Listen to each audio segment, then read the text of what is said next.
everybody, welcome to my channel. My name is Kristen, and even though we are nearing the end of February, I still wanted to share with you all some footage of me putting together one of my favorite Valentine's soaps. When I was thinking of different classic romantic desserts that people make around Valentine's Day, first thing that came to mind was red velvet cake. And see, it's funny because I'm wearing a red velvet sweater.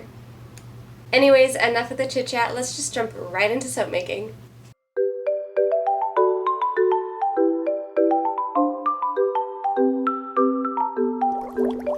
Alright, well, in case I didn't make myself super clear, I'm making a red velvet soap cake. I'm excited for this soap today because I'll be pouring it in my silicone cake pan so that when the soap is all set, we can cut it up and they'll be in, cake wedges or whatever you want to call those. Just makes them a little more authentic and cake-like, which I appreciate. Alright, starting with my water here, I need 7.7 ounces.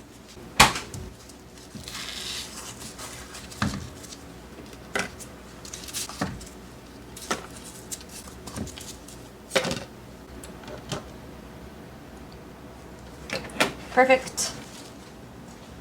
Set this guy aside here.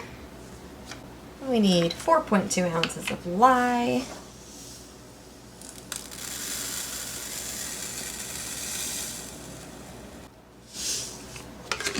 Beautiful. And now I'll slowly add my lye to my water.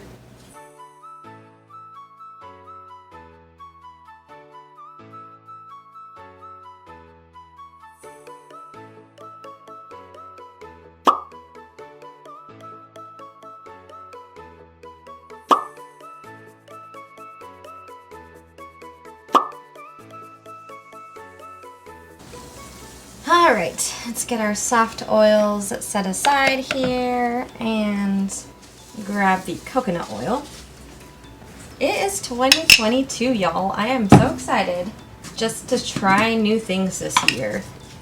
I really want to make a batch of soap that has silk in it because how divine does that sound? I would also love to try some different recipes that contain things like mango butter and more luxurious oils.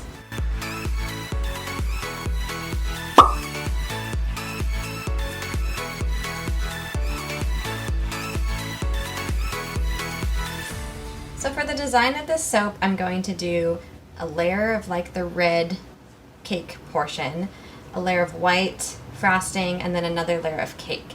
The soap is going to be a 2-day process. Right now I'm just doing the base of the cake, and then tomorrow, after everything has hardened up overnight, then I'll make another batch of soap to frost everything with. So for the middle layer of the white frosting, of course I'm using titanium dioxide, which I just have in this jar here. For the red cake portion, I didn't want it to just be bright, vibrant red, so I'm doing partial trial by fire from Nurture Soap and mixing it with some magic mushroom, also from Nurture Soap. I think this will just kind of help mute the red a little bit and add a little something to the cake portion of this soap, color-wise. I usually have my colorants all figured out before I start making soap, but I originally was not going to make the red velvet soap today. I was going to do something else. Switched it at the last minute. It's fine. Right now I'm pouring 5.4 ounces of palm oil as our final oil going into this soap. And I'm going to pop this guy in the microwave for a minute. And I think I'll switch up my camera angle here because this is probably not the most pleasant angle to look at. I apologize. I'm just doing a final measurement here on my palm oil. Every time I work with magic mushroom, I end up singing, "This magic mushroom. This magic mushroom."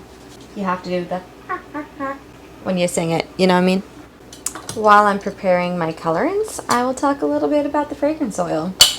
So I kind of waited till the last minute to decide when I was going to start my Valentine's soap collection. I had sketched it out probably a month ago, but the holidays came and then I kept thinking, oh, I've got time before I really need to start actually making anything. And then I do kind of what I always do, which is hop onto Instagram and look at what all the other soap makers are doing and see that everybody else has already started their Valentine's stuff, and then I get all anxious and feel like I'm behind. So for the fragrance, I decided to just make my own blend of oils for this red velvet cake soap rather than try to order a red velvet fragrance oil, just because I felt like I didn't have the time. Luckily, I had plenty of chocolate cake fragrance oil, sugared strawberry fragrance oil, vanilla fragrance oil, all coming from Nature's Garden. And so I just did a blend of those oils to make my own red velvet fragrance, because chocolate, strawberry, vanilla, and I believe sandalwood were the 4 top notes when I was looking at Nature's Garden's fragrance oil for their red velvet cake. Anywho, I'm going to grab my stick blender and give this a quick blend before I mix my oils. I do apologize, folks, if I am just very awkward and boring and unpleasant to listen to for this video. At the time that I'm filming this video, I actually have not done a soap making video for YouTube in a very long time, so I definitely feel very unnatural and rusty with it. But we'll get there, right? I'll get the hang of it. It'll be fine. I'm really just happy to be creating more of a presence in the soap making community. That was one of my biggest goals for my business this year, was to get my voice and my talent out there more. So that I feel more connected with other soap makers. I really love how non-competitive the soap making community feels. I mean, people still, protect their original recipes and stuff online, which is totally what they should be doing. But in general, soap makers are some of the friendliest, most helpful community members that I've seen on YouTube. As if I watch a ton of different YouTube content. I feel like soap makers are willing to put their recipes out there all the time so that others can learn from them. Okay, I'm gonna get off my soapbox here. Both my oils and my lye water are at about 96 degrees Fahrenheit, so I'm going to start blending them together to reach a very light trace.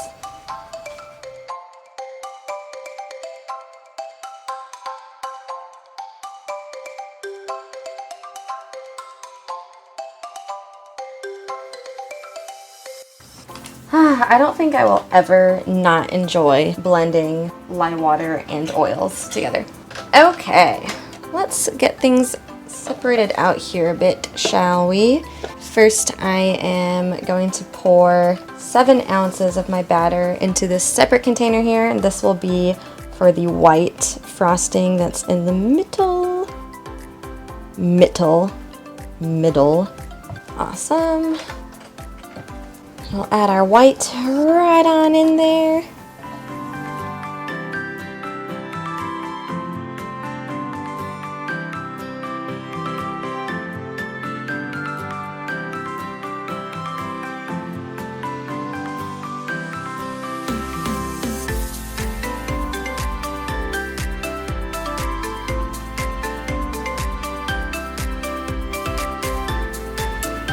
Here is my fragrance oil that I mixed yesterday. I need about 8 ounces.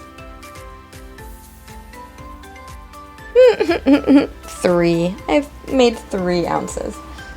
I added my chocolate. Now just the rest will be this strawberry. There we go. And I'm adding color stabilizer to this as well, because there is quite a bit of vanillin in all 3 of the fragrance oils that I used for this. Each of my red layers need to be about 15 ounces. So let's measure that out real quick.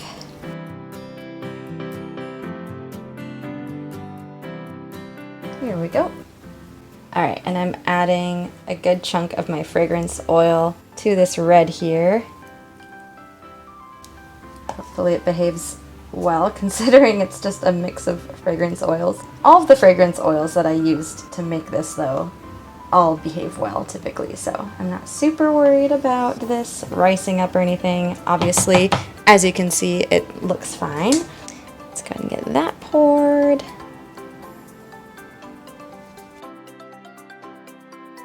When I first started mixing the fragrance oil in the batter just now, it mostly just smelled like strawberries to me. And I thought, oh man, I put in too much strawberry fragrance, but now I can really smell the chocolate notes in there too, and that's quite lovely.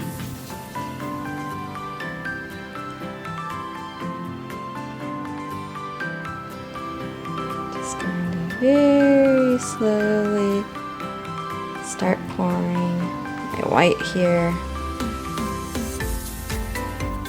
I can tell that the white is thickening up quite a bit, so that tells me that the red is probably thickened up nicely, so I'm not super worried about the white breaking through the layers here.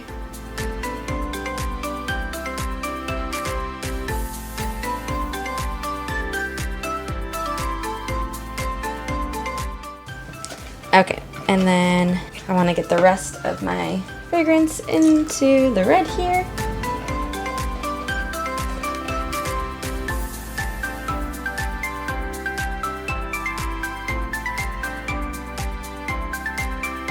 Alright, and that's really it for this portion of the soap making. I'm going to just let this sit for the next 24 hours, and then tomorrow we'll come back in with our frosting and get everything all frosted and decorated.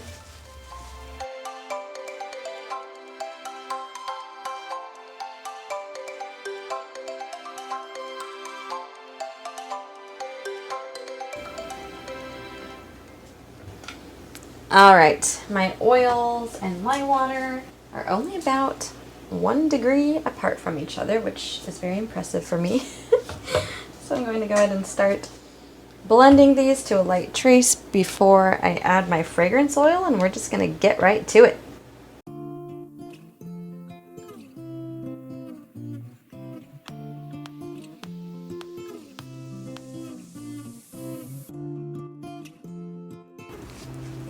Alright, I don't know how much this vanilla fragrance is going to accelerate my batter. Yesterday I had the vanilla, but it was also mixed with mostly strawberry and chocolate, and it wasn't like a crazy negative acceleration, but it did accelerate quite a bit. So we'll see what this one does. I kind of want it to at least thicken up sooner rather than later so that I can get everything frosted, but I don't want it to be unworkable, unpipeable. It does feel like it's already getting pretty thick. So the piping tip that I'm using today is from Wilton, and I believe it's 8B is the size for it. Oh gosh, okay, yep, this is getting very thick very quickly. So I'm gonna give this a quick spritz with rubbing alcohol. Start getting this on there.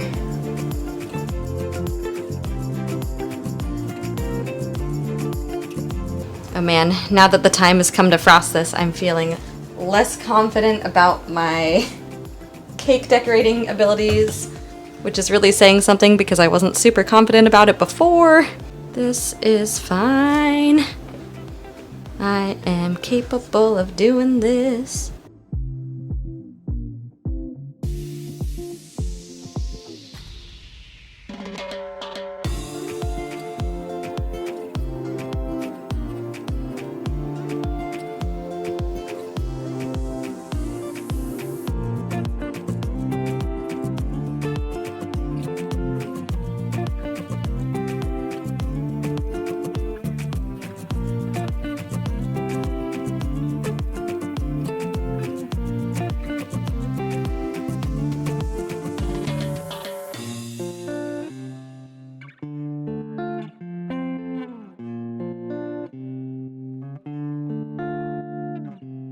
Not too shabby, huh? Yeah. Okay, so I do have some leftover batter. It's thick, it's hot, but I think it's pipeable.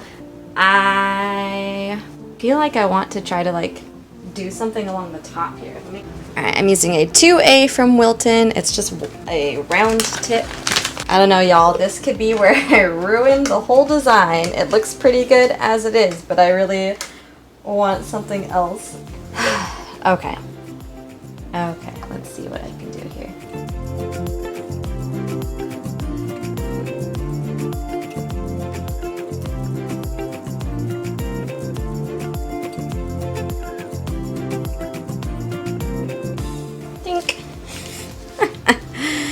Yeah. Okay, do I dare do like, you know, dollops on the top?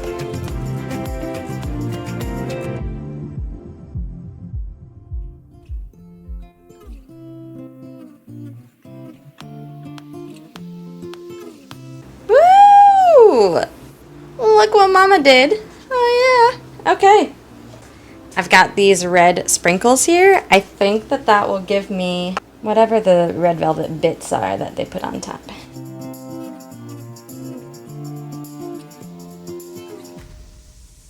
I had this magic mushroom stuck in my head all night last night thinking about this dang darn cake that I was making. Okay, and then the sides of red velvet cakes have some like bam, they have it on the side like this.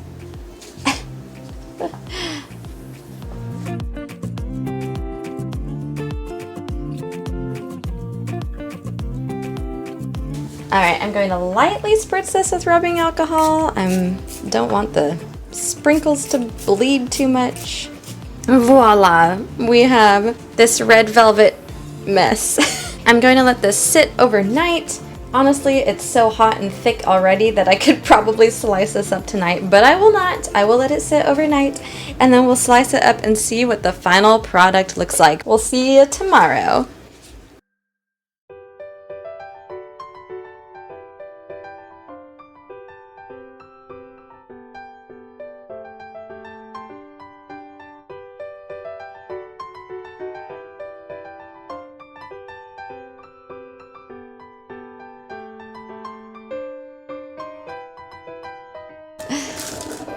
Oh my gosh. Yes. I'm so happy with this. Look at how cute that is. Exactly what I wanted. It smells more like vanilla and strawberry than it does chocolate, which is kind of surprising to me, but you can definitely smell the chocolate in there. I'm glad that I added those sprinkles on top because I think they add a little extra something to the whole cake slice. Definitely glad I did go back and add these little frosting embellishments. It looks a little strange, these little jagged pieces, so I'll probably try to round them out a bit, but it really spruced it up quite a bit. My only complaint is that I do not like the dang double dollop that I decided to do. I think it would have looked better to me if I did the single dollop on top, but that's just personal preference. Other than that, I think that this is super cute, and I'm very happy with it.